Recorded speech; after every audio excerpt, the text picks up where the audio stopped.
8.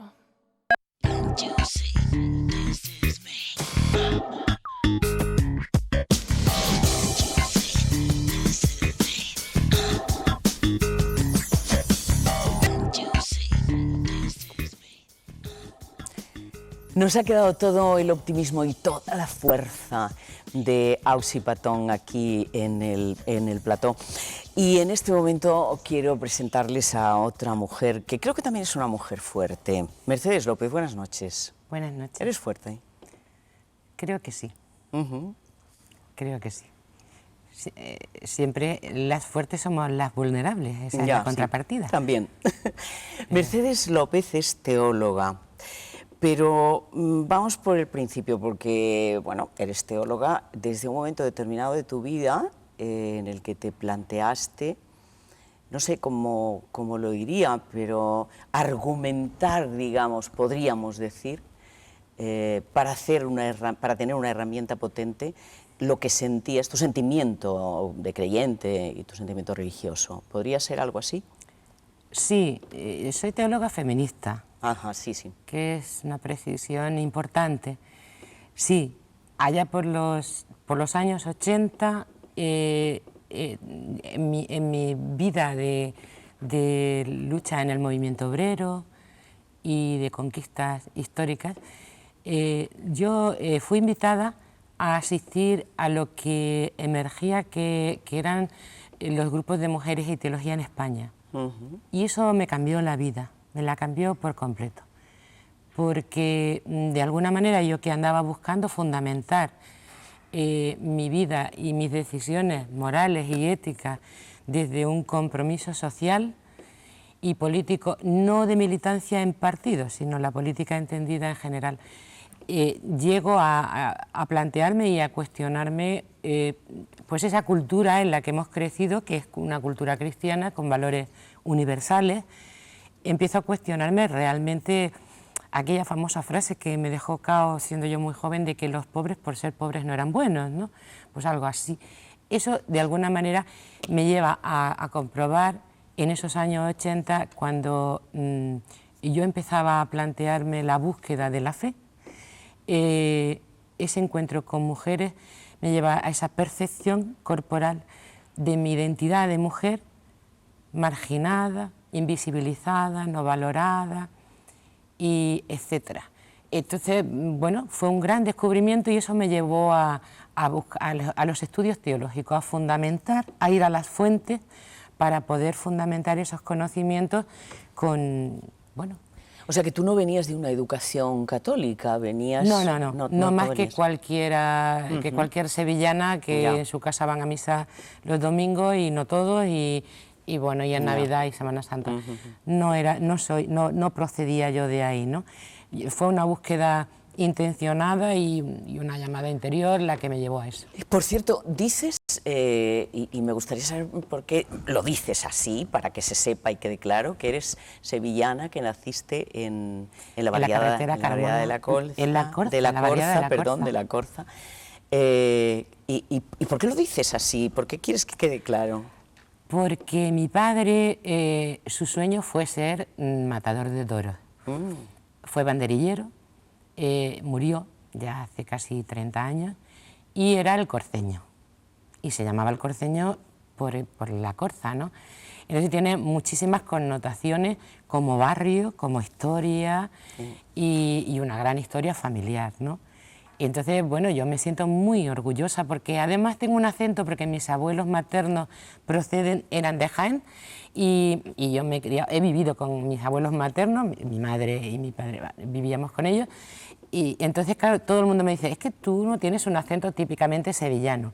Es verdad, porque mis abuelos es que hablaban muy bien el castellano y además no tenían ni toniquete, o sea que...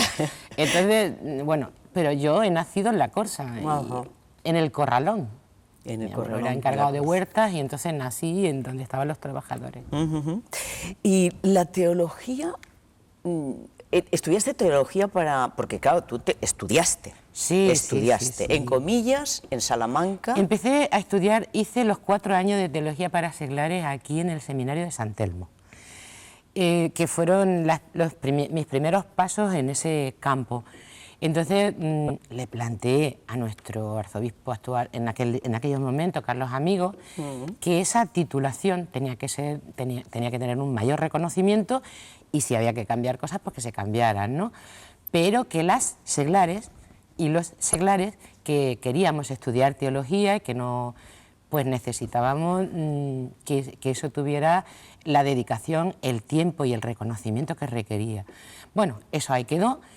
Acabé los 4 años y evidentemente era insuficiente y me matriculé en un instituto de ciencia religiosa, dependiendo de comillas, y ahí también cursé varios años y luego de ahí pasé a otro instituto de ciencias religiosas dependiendo de Salamanca, de la Universidad Pontificia de Salamanca, otros pocos de años y la verdad es que el patriarcado tan brutal que sobresalió de los textos y bueno, y todo... O sea, que te has rebelado contra los textos, ¿eh? Sí, es que eran insoportables, eran intragables desde el lenguaje a los contenidos, se me hacía un poco... Pero bueno, yo hubiera seguido. Lo que pasa es que en paralelo confluyeron en mi vida en aquellos momentos bastantes cosas, como es esa gran ventana del ámbito de la reflexión teológica de mujeres en España, que fue para mí como... La ventana es muy simbólica en mi vida porque mi casa era muy pequeña y yo en la ventana soñaba. Y entonces, claro, para mí fue la misma apertura. Yo descubrí de pronto que Dios no era un hombre. Y entonces, bueno, a mí quién me hablaba y yo a quién le hablaba, ¿no? Y a partir de ahí fue todo un proceso revolucionario y transformador en mi vida. Entonces, claro, eso me llevó a cuestionar la interpretación de las fuentes y me llevó a fundar, a ser cofundadora y impulsora, quizás en ese sentido más vehemente, de lo que ha sido la Escuela de Teología Feminista de Andalucía, que nace en Andalucía pero sin horizontes porque es una escuela online, precisamente para subsanar la dificultad que tenemos las mujeres y sobre todo las mujeres trabajadoras, que no estamos ni mantenidas ni ordenadas, congregacionalmente me refiero, en una institución, bueno, pues que pudiéramos estudiar teología en tiempo y horas que pudiéramos, ¿no? Sí, pues tú eres enfermera y estabas Sí, yo he activo. estado trabajando siempre, claro, yo soy enfermera y he trabajado muchísimo hasta el 2009 que me jubilé por problemas de salud y yo padezco una enfermedad crónica seria, grave, pero tengo un magnífico estado de salud. Y digo, como ha dicho antes, no va a poder conmigo, no, de hecho, contigo. Bueno, pues ya. Decía que, bueno, en un momento determinado de tu vida decides, en fin, tomarte muy en serio lo que te bulle por dentro, ¿no? Y le das sentido a las cosas que pensabas y que no acababas de orientar. Y te llegaste hasta ese logro que nos acabas de contar. Y eres la presidenta de una asociación de mujeres teólogas feministas que naturalmente, digo naturalmente porque la Iglesia es de los hombres, el poder de la Iglesia es de los hombres, y que reivindicáis el derecho de las mujeres católicas cristianas a estar también en el gobierno de la Iglesia, ¿no? Claro, sí, verás, yo soy la presidenta de Mujeres y Teología de Sevilla, que es una asociación. Y además prácticamente soy, desde que comenzamos, por razones, primero porque fui la impulsora y luego porque al jubilarme antes, pues tengo mayor disponibilidad. También he sido la presidenta de la Escuela de Teología, que bajo el marco legal de una asociación, porque es de la manera que pudimos poner en marcha la escuela, pues también he sido la presidenta y llevando el comité de gestión. Ahora bien, en los grupos de mujeres y teología de España estamos mujeres teólogas feministas y mujeres que estudian y mujeres que no estudian pues porque o no han llegado o no se lo han planteado. Es un ámbito más social, es decir, las licenciadas, también las hay aquí, igual que yo soy titulada superior en estudios teológicos feministas, están fundamentalmente en otros, además de aquí, quiero decir, están por ejemplo, en la Asociación de Teólogas de España, la ATE, en la escuela, en EFETA, como profesora, en la universidad, investigando. Ahora bien, ¿dónde está la teología feminista en España? Donde están las mujeres creyentes, feministas, comprometidas, que somos muchas. ¿Qué piensan los obispos de las mujeres teólogas feministas? Bueno, yo dudo mucho que piensen. Una vez me dijo un amigo cura, los obispos tienen un problema, no creen en Dios. Es muy excesivo, pero... Claro. Claro, pues algo así de decir que yo creo que en ese sentido a las pruebas me remito, jamás he tenido problema ni como presidenta de la asociación EFETA y del comité de gestión de EFETA, ni como presidenta de Mujeres y Teología, y en el año 2002 organizamos aquí los encuentros anuales de Mujeres y Teología, este año es en Granada. Suelen rotar en todas las comunidades autónomas. Nos juntamos 450 mujeres y vinieron de distintos países. Yo invité a Carlos Amigo. No vino, evidentemente, quiero decir, de alguna manera, cosa que agradecemos porque nunca hemos buscado ni buscamos la confrontación, es decir, que si vienes, vienes porque vienes gustosamente y si vienes se supone que hay una antesala de relaciones que no ha habido. Y no ha existido y no creo que exista, y hoy a las alturas que estamos pues menos que nunca, ¿no? Porque la estructura sigue siendo la misma, la pastoral, es decir, en ese nivel de relación. Otra cosa son las relaciones personales con curas, claro. Ese es otro tema, ¿no? Pero institucionalmente y eclesiológicamente con la jerarquía, difícil. Ya. ¿El Papa Francisco logrará abrir la puerta a las mujeres en la Iglesia? Pobre.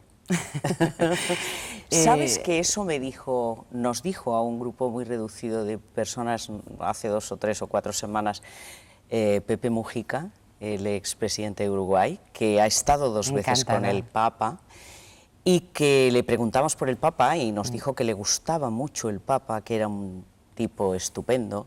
Dice, pero lo tiene muy difícil. Claro, es que es decir, no sobran datos como para saberlo, ¿no? Pobre, o sea, me cae muy bien, creo que además, es decir, el hecho de que este Papa anteponga la misericordia y la caridad al canon y a la norma del derecho canónico, ya está todo dicho. Es decir, ¿quién eres tú para juzgar? ¿Quién es quién para juzgar? ¿No? Creo que eso no lo habíamos vivido, es una actitud de misericordia que no la hemos contemplado, no la hemos conocido, por lo menos en mi edad, ¿no? Y creo que este Papa todavía nos va a sorprender. Pero hasta abrir la puerta a la participación de las mujeres... A ver si llega... yo lo dudo, porque además, es decir, el Papa es varón, no nos podemos olvidar de eso, o sea, es hijo de su contexto, ¿no? Y eso no le hace menos, quiero decir, menos aceptable, ¿no? Por el hecho de, es decir, con eso hay que contar. Ahora bien, los pasos que Francisco ha dado desde que ha llegado al Vaticano, ¿por qué quieres que te diga? Yo ya con eso, no es que me conforme, sino que tiene toda la credibilidad. Ahora, si nos pudiéramos encontrar y discutir, evidentemente discutiríamos, ¿no? Y le digo, bueno, pues ¿qué estás haciendo? Pues a ver cuándo nos toca. Pero eso no, yo no dejo de entender y de comprender la dificultad. Ivonne Guevara, teóloga de las teólogas a las que yo sigo, que a nivel internacional, que está Elizabeth Schuller-Fiorenza y Ivonne Guevara en Latinoamérica, ha hecho declaraciones, las está haciendo durante todo el sínodo, que bueno, esperaremos que acabe el 25 a ver los resultados, ¿no? Pero en este sentido sí nos ha sorprendido y nos sigue sorprendiendo, y creo que nos va a seguir sorprendiendo, es decir, que gratamente. Y eso realmente es esperanzador, o sea, que dice, bueno, este hombre en cualquier momento puede pegar un salto, porque desde luego lo que ha demostrado es una tremenda capacidad de prudencia que no es fácil, es que no es nada fácil, ¿no? Bueno, y de encajar las críticas de dentro, ¿no? En España, por ejemplo, bueno, desde la conferencia episcopal se oyen voces, pues que si habla de la anulación matrimonial, del divorcio, en fin, gratuito prácticamente. Divorcio, porque divorcio es la anulación. Y además, gratuitamente sale el obispo de Córdoba, por ejemplo, diciendo que el matrimonio es indisoluble. Y hay que recordarle que cuando el Papa habla en asuntos, en fin, tan serios, no habla por hablar, que, en fin, que tiene toda la autoridad para decir esas cosas, pero luego, si habla de recibir a los refugiados, sale Cañizares diciendo que los refugiados van a ser el caballo de Troya que acabe con Europa. Es muy fuerte lo que dicen a veces los obispos, ¿no? Sí, sí, sí. Además, bueno, se está oyendo, el Papa está hablando de una descentralización del poder eclesial. Eso yo quisiera verlo, pero claro, se le deben estar moviendo los sillones, los anillos y todo a mucha gente, y ya es hora.